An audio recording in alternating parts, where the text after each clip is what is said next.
My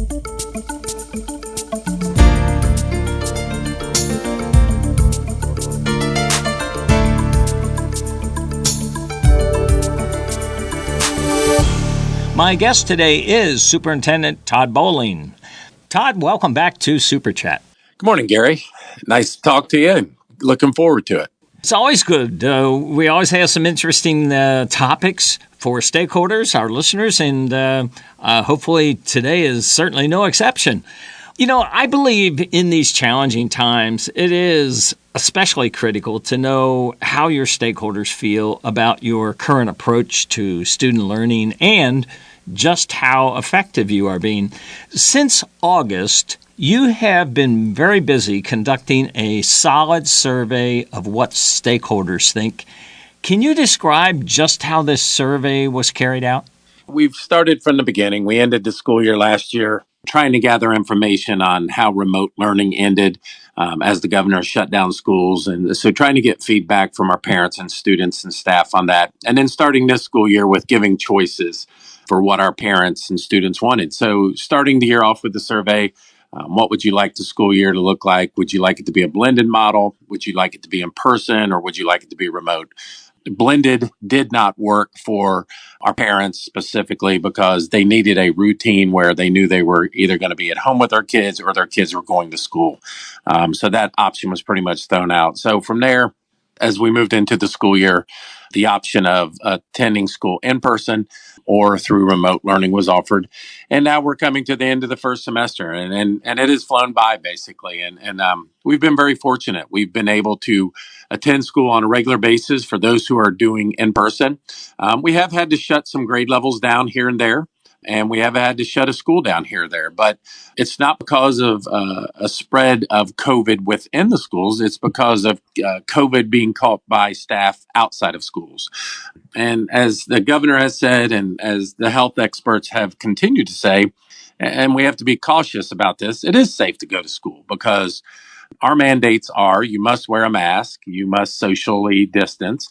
We work on good, proper hand hygiene and good cleaning mechanisms that we have in our school. Well, it's not always like that out in public and restaurants and then the Walmarts and the Krogers and other places, although they're all trying very hard. But you are more susceptible to catching it there. But within a school, it's pretty much a controlled environment. We do a pretty good job. But with family gatherings, social gatherings, our staff do come down with it. And when we have had to close a grade level or close the school, it's been because we haven't had enough staff. So the survey results give us some feel on what they think is working and what's not working. And we think it's very important to listen to our stakeholders and go from there. Of course.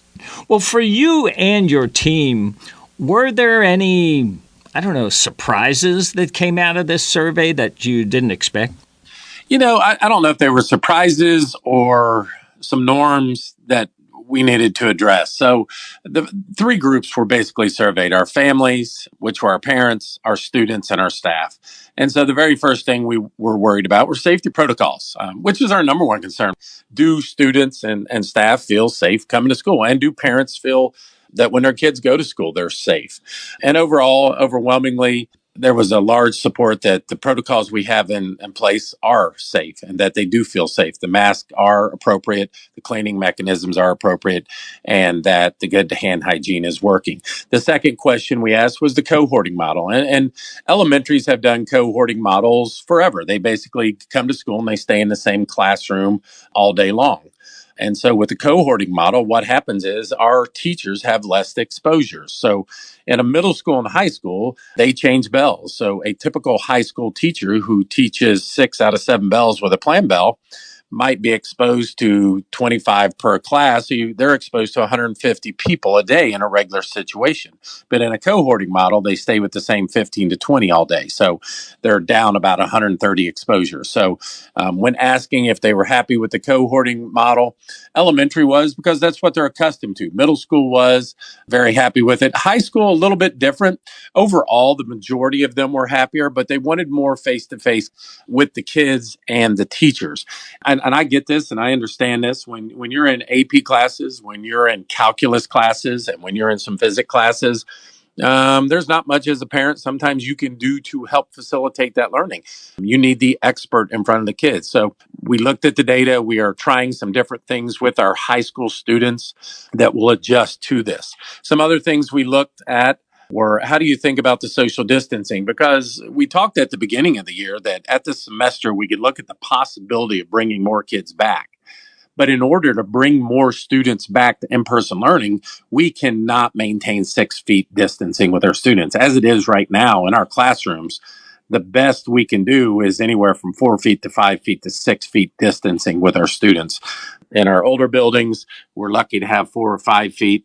And as the governor has said, 4 feet is good, 5 feet is better, 6 feet is optimal. And we do our best to have 6 feet. It's easier in the high schools, larger buildings, our new elementaries, larger buildings, but some of our older buildings, not so much. So our parents are not willing to budge on lowering that distance and wanting to keep that pretty same. So with that being said, the possibility of bringing students back is not a realistic possibility at this time because we would have to decrease our space between students.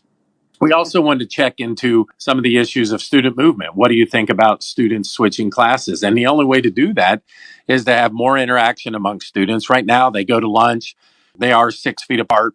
Right now, in our high school and our middle schools, when someone tests positive, our exposures are little to none. We only end up quarantining 1 or 2 people, where other schools who are changing bells and going to classes are quarantining 20 to 30 people because of one exposure. And that's from talking to them and looking at the evidence on their website. So changing classes is not something they were very comfortable with also. And with our staff, they're not comfortable with it because with students, they are asymptomatic. Which means they're not showing many of the symptoms, but they are definitely carrying the virus and can spread it. And again, we can run school without having all our students there, but we can't run our school without having all our staff there. And the bottom line is we got to have our staff there. So we found out some pretty sturdy results that the safety protocols were in place. They were happy with that. Cohorting was good at elementary and middle school. High school wanted to see some changes. So we are working on some changes there. It's interesting where you mentioned that the school environment is actually probably the safest environment they can be in. And I do believe it's because the schools are following the safety protocols with such a rigidity and compliance compared to out in the general public that it makes it a safer place. And oftentimes you have a holiday break or a long weekend or whatever, and students come back and by golly, they just bring it with them. I have spoken with superintendents in other states where some of the public health officials are considering changing the 6-foot restriction to a closer restriction because they're finding that they don't seem to be catching it from each other. Who knows? This is kind of a make it up as you go along anyway because we've never had this thing before. But it's all kind of an interesting thing. Eventually, we will get to the end of the tunnel and we'll have some light probably as you go into next year. Let me ask you this, though. What can you share with our listeners regarding having students switching from remote to in-person learning? What are some of the variables, challenges, and requirements of making this change to in-person learning? I mean, what do parents need to know that really is the most outstanding thing? And it may seem obvious to some, but some of this is not. Yeah, what you find out is it's very, very, very difficult. And the possibility of allowing it to happen is probably not going to happen. And there's many reasons. One being they're at different spots where they are in remote learning and what they've been facilitated with their learning is not the same as they are with in-person learning. Two, we don't have the space. And it goes back to what you just talked about. And it was very clear through the surveys. If we bring more people back, our classes of 18 to 19 to 20 have to go up to 22, 24, and 25. And our staff is not comfortable with that.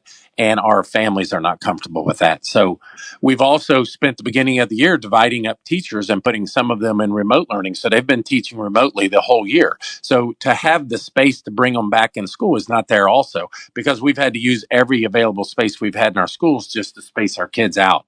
So where we once thought the virus might slow, the spread might slow, we've gone from 1,000 cases in October to now averaging 8,500 cases a day here. Now, the one thing that could help us with certain things is, some states are looking at closing the distance from 6 feet to 4 feet. The CDC is also looking at making a recommendation that the quarantine days go down from 14 to 7 to 10 days. Where that helps is kids wouldn't be out of school as long and staff wouldn't be out of school as long. It does not, however, take away the issue that, even if they reduce the space from 6 feet to 4 feet or 3, we still have to keep our staff 6 feet away and 10 feet away if possible, because our staff has to be there in order to have it. So the reality of coming back from remote to in person, our schools, as they have space, because we are a transient school district, 17-18% of our population changes every year. As individual principals get space, they will work to bring some kids back. Priorities will be English students who speak a second language at home and our IEP students to get them back first. But right now, to bring anybody else back is just not going to happen because of the lack of spacing and accommodations of staffing. Gotcha. Todd, I must say, the information you've shared here today with listeners has been quite good, very complete. And I want to thank you for joining me once again here on the show, something we call SuperChat. Thank you very much.